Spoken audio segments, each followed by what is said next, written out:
Good morning. My name is Rachel Baker, and I am the Immigration Advocacy Program Coordinator and Communications Coordinator for the Council of Churches. I'm really grateful to be here with you all this morning. This is day 13 of our continued live series. I just want to start by saying that as we're continuing to social distance, this is now our third week. We're now entering a stay-at-home order this week. I know it can become increasingly harder for us to deal with the many emotions we may be feeling.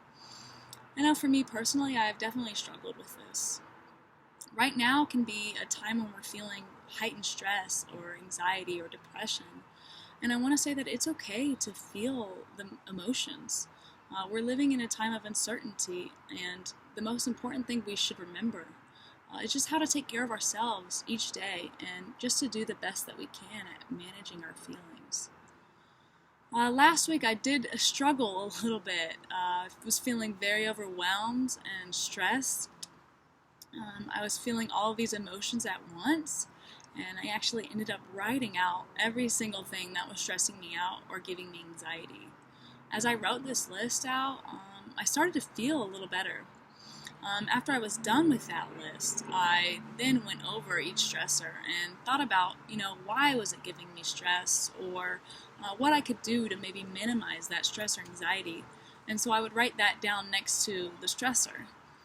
It did take a while to go through, but I managed to go through each one. Some things I wrote down, I noticed that I had no control over, but just telling myself that made me feel lighter.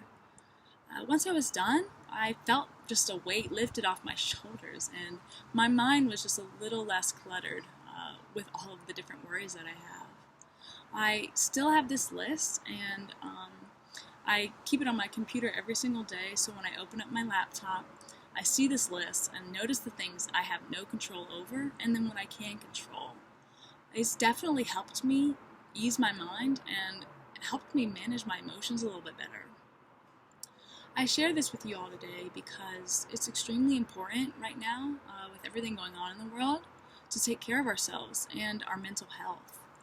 I hope that you all are able to take time and feel the emotions that may be overwhelming you and find some sort of outlet or activity that can help you help manage those emotions and to lift that weight off your shoulders as well.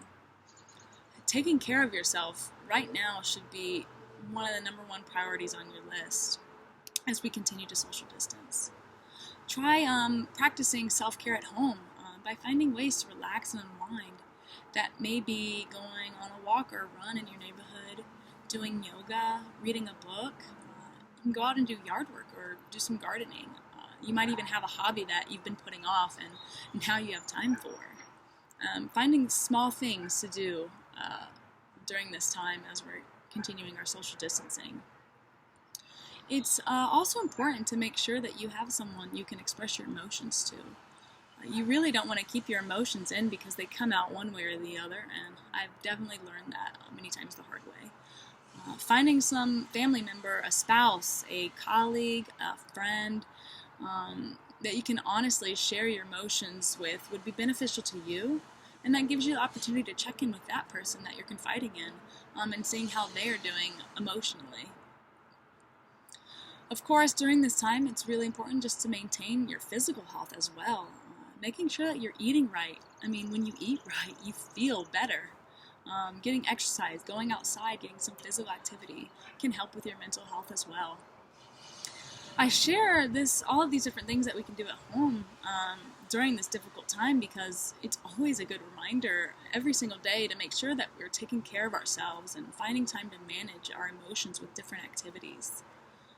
I do want to say that you are not alone. We are all in this together. And take this opportunity to just give your worries and your fears to God and let that weight lift off your shoulders. I would like to close with a reading from Psalm 61. Hear my cry, O God. Attend to my prayer. From the end of the earth I will cry to you. When my heart is overwhelmed, lead me to the rock that is higher than I. For you have been a shelter for me, a strong tower from the enemy. Amen. Thank you.